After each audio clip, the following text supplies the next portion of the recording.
Creepypasta. Las ratas de cementerio.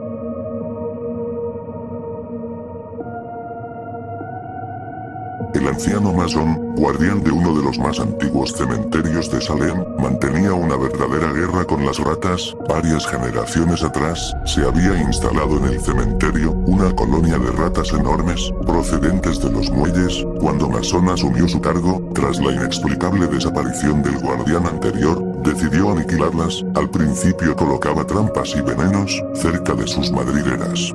Más tarde, intentó exterminarlas a tiros, pero todo fue inútil.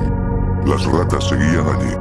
Sus hordas voraces se multiplicaban, infestando el cementerio. Eran grandes, aún tratándose de la especie Mus decumannus, cuyos ejemplares llegan a los 35 centímetros de largo, sin contar la cola, pelada y gris. Masón las había visto grandes como gatos.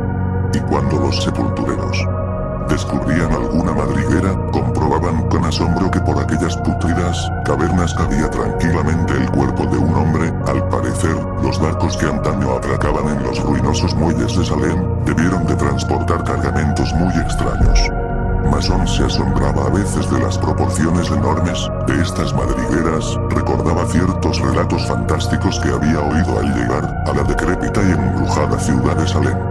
Eran relatos que hablaban de una vida embrionaria que persistía en la muerte, oculta en las perdidas madrigueras de la tierra. Ya habían pasado los tiempos en que Cotton Mather exterminara los cultos perversos y los ritos orgiásticos celebrados en honor de Hécate y de la siniestra Magna Mater, pero todavía se alzaban las tenebrosas mansiones de torcidas buhardillas, de fachadas inclinadas y leprosas, en cuyos sótanos, según se decía, aún se ocultaban secretos blasfemos, y se celebraban ritos que desafiaban tanto a la ley como a la cordura. Moviendo significativamente sus cabezas canosas, los viejos aseguraban que, en los antiguos cementerios de Salem, había bajo tierra cosas peores que gusanos y ratas. En cuanto a estos roedores, Masón les tenía asco y respeto, sabía el peligro que acechaba en sus dientes agudos y brillantes, pero no comprendía el horror que los viejos sentían por las casas vacías, infestadas de ratas. Había escuchado rumores sobre criaturas espantosas que moraban en lo profundo, y que tenían poder sobre las ratas, a las que agrupaban en ejércitos disciplinados.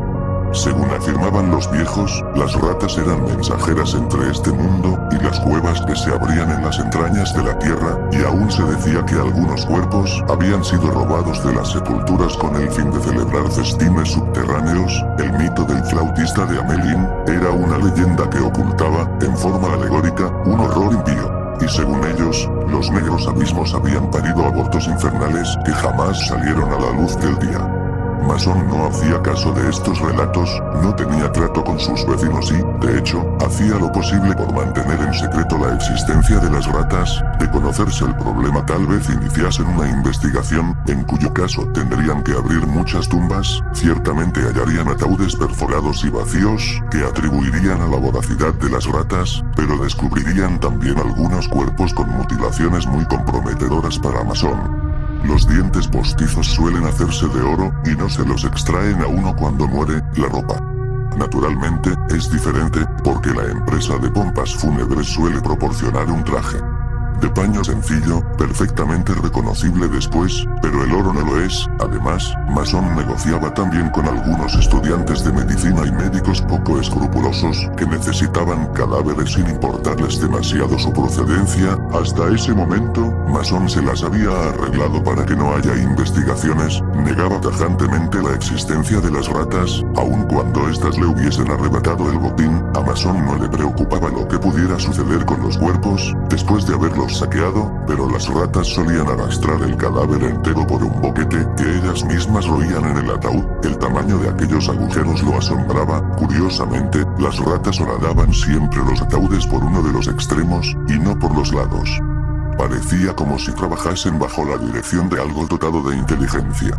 Ahora se encontraba ante una sepultura abierta, acababa de quitar la última palada de tierra húmeda, y de arrojarla al montón que habían formado a un lado. Desde hacía semanas no paraba de caer una llovizna fría y constante. El cementerio era un lodazal pegajoso, del que surgían las mojadas lápidas en formaciones irregulares. Las ratas se habían retirado a sus cubiles. No se veía ni una, pero el rostro flaco de Mason reflejaba una sombra de inquietud. Había terminado de descubrir la tapa de un ataúd de madera. Hacía varios días que lo habían enterrado, pero Mason no se había atrevido a desenterrarlo antes. Los parientes del muerto aún visitaban su tumba, aún lloviendo, pero a estas horas de la noche, no era fácil que vinieran, por mucho dolor y pena que sintiesen, y con este pensamiento tranquilizador, se enderezó y echó a un lado la pala. Desde la colina donde estaba el cementerio, se veían parpadear apenas las luces de Salem a través de la lluvia. Sacó la linterna del bolsillo, apartó la pata y se inclinó a revisar los cierres de la caja. De repente, se quedó rígido. Bajo sus pies había notado un murmullo inquieto, como si algo arañarao se revolviera dentro. Por un momento, sintió una punzada de terror supersticioso, que pronto dio paso a una ira insensata, al comprender el significado de aquellos ruidos. Las ratas se le habían adelantado otra vez. En un rapto de cólera, arrancó los candados del ataúd, insertó la pala bajo la tapa e hizo palanca, hasta que pudo levantarla con las manos, encendió la linterna y enfocó el interior del ataúd. La lluvia salpicaba el blanco tapizado de raso. Estaba vacío. Mason percibió un movimiento furtivo en la cabecera de la caja y dirigió hacia allí la luz. El extremo del sarcófago había sido perforado, y el agujero comunicaba con una galería, aparentemente, pues en aquel momento desaparecía por allí un pie flácido, inerte, enfundado en su correspondiente zapato. Mason comprendió que las ratas se le habían adelantado solo unos instantes. Se agachó y agarró el zapato con todas sus fuerzas. La linterna cayó dentro del ataúd y se apagó de golpe. De un tirón, el zapato le fue arrancado de las manos en medio de una algarabía de chillidos agudos y excitados. Un momento después, había recuperado la linterna y la enfocaba por el agujero. Era enorme, tenía que serlo. De lo contrario, no habrían podido arrastrar el cadáver. Mason intentó imaginarse el tamaño de aquellas ratas capaces de tirar del cuerpo de un hombre. Llevaba su revólver cargado en el bolsillo, y esto le tranquilizaba. De haberse tratado del cadáver de una persona ordinaria, Mason habría abandonado su presa a las ratas, antes de aventurarse por aquella estrecha madriguera. Pero recordó los gemelos de sus puños y el alfiler de su corbata, cuya perla debía ser indudablemente auténtica, y, sin pensarlo más, se enganchó la linterna al cinturón y se introdujo por el boquete.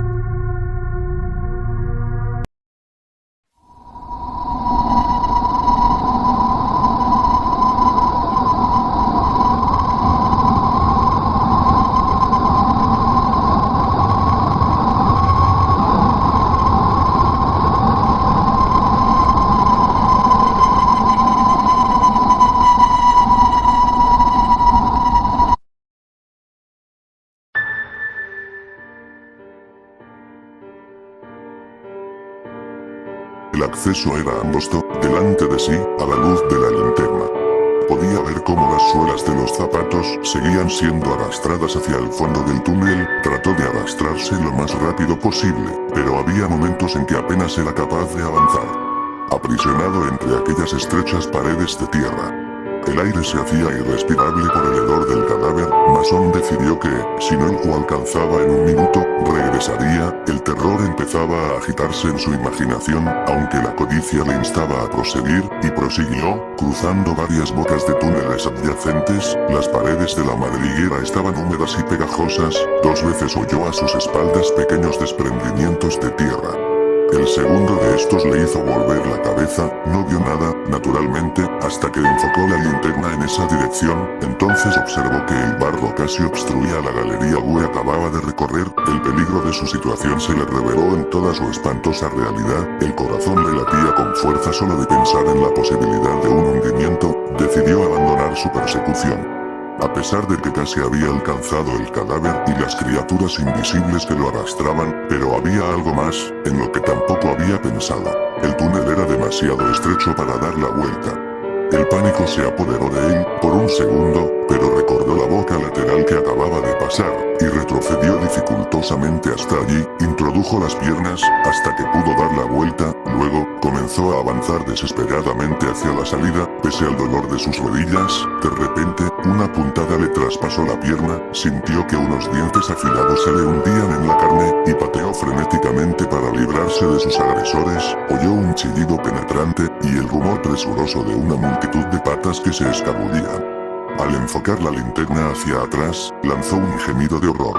Una docena de enormes ratas lo observaban atentamente, y sus ojos malignos parpadeaban bajo la luz. Eran deformes, grandes como gatos. Tras ellos vislumbró una forma negruzca que desapareció en la oscuridad. Se estremeció ante las increíbles proporciones de aquella sombra. La luz contuvo a las ratas durante un momento, pero no tardaron en volver a acercarse furtivamente al resplandor de la linterna. Sus dientes parecían teñidos de carmesí. Mason forcejeó con su pistola, consiguió sacarla de su bolsillo y apuntó cuidadosamente. Estaba en una posición difícil.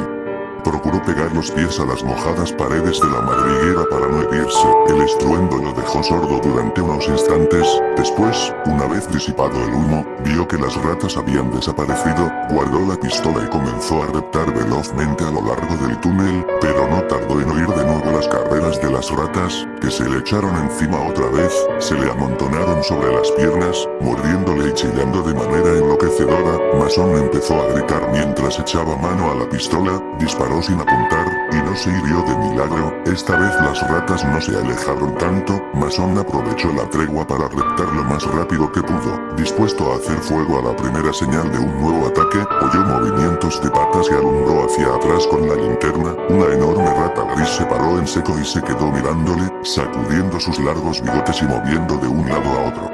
Muy despacio, su cola áspera y pelada. Mason disparó y la rata echó a correr. Continuó arrastrándose. Se había detenido un momento a descansar, junto a la negra abertura de un túnel lateral, cuando descubrió un bulto informe sobre la tierra mojada, un poco más adelante. Lo tomó por un montón de tierra desprendido del techo. Luego vio que era un cuerpo humano. Se trataba de una momia negra y arrugada, y vio, preso de un mico sin límites, que se movía. Aquella cosa monstruosa avanzaba hacia él y, a la luz de la linterna, vio su rostro horrible a poca distancia del suyo. Era una calavera descarnada, la faz de un cadáver que ya llevaba años enterrado, pero animada de una vida infernal. Tenía los ojos vidriosos, hinchados, que delataban su ceguera, y, al avanzar hacia Mason, lanzó un gemido plañidero y entreabrió sus labios pustulosos, desgarrados en una mueca de hambre espantosa.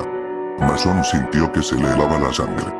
Cuando aquel horror estaba ya a punto de rozarle, Mason se precipitó frenéticamente por la abertura lateral. Oyó arañar en la tierra, a sus pies, y el confuso gruñido de la criatura que le seguía de cerca. Mason miró por encima del hombro, gritó y trató de avanzar desesperadamente por la estrecha galería. Reptaba con torpeza. Las piedras afiladas le herían las manos y las rodillas. El barro le salpicaba en los ojos, pero no se atrevió a detenerse ni un segundo. Continuó avanzando a gatas, jadeando, rezando y maldiciendo histéricamente.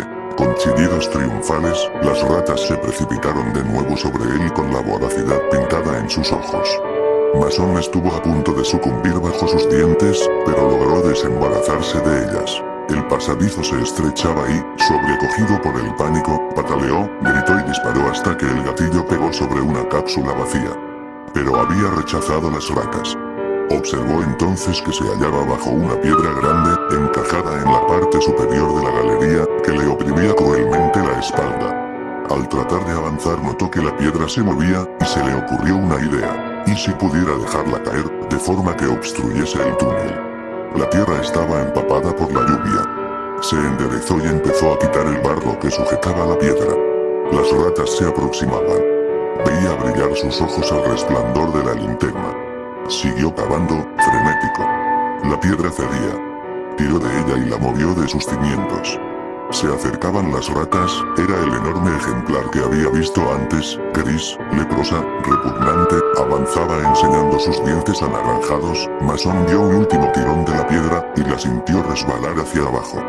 Entonces reanudó su camino a rastras por el túnel, la piedra se derrumbó tras él, y oyó un repentino alarido de agonía, sobre sus piernas se desplomaron algunos terrones mojados, más adelante, le atrapó los pies un desprendimiento considerable, del abuelo logró desembarazarse con dificultad, el túnel entero se estaba jadeando de terror, avanzaba mientras la tierra se desprendía, el túnel seguía estrechándose.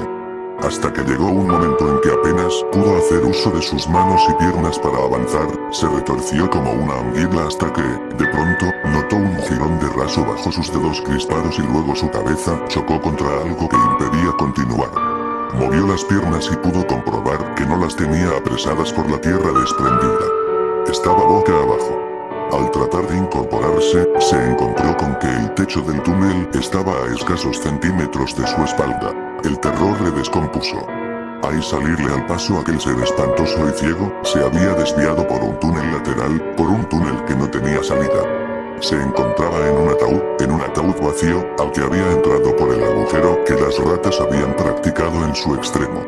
Intentó ponerse boca arriba, pero no pudo. La tapa del ataúd le mantenía inexorablemente inmóvil. Tomó aliento, e hizo fuerza contra la tapa. Era inamovible, y aun si lograse escapar del sarcófago, ¿cómo podría excavar una salida a través del 1,5 metros de tierra que tenía encima? Respiraba con dificultad. Hacía un calor sofocante y el hedor era irresistible. En un paroxismo de terror, desgarró y arañó el forro acolchado hasta destrozarlo. Hizo un inútil intento por cavar con los pies en la tierra desprendida que le impedía la retirada. Si lograse solamente cambiar de postura, podría excavar con las uñas una salida hacia el aire. Una agonía candente penetró en su pecho. El pulso le dolía en los globos oculares, parecía como si la cabeza se le fuera hinchando, a punto de estallar. De pronto, oyó los triunfales chillidos de las ratas, comenzó a gritar, enloquecido, pero no pudo rechazarlas esta vez. Durante un momento, se revolvió histéricamente en su estrecha prisión, y luego se calmó, boqueando por falta de aire. Cerró los ojos, sacó su lengua ennegrecida, y se hundió en la negrura de la muerte, con los locos chillidos de las ratas taladrando de los oídos,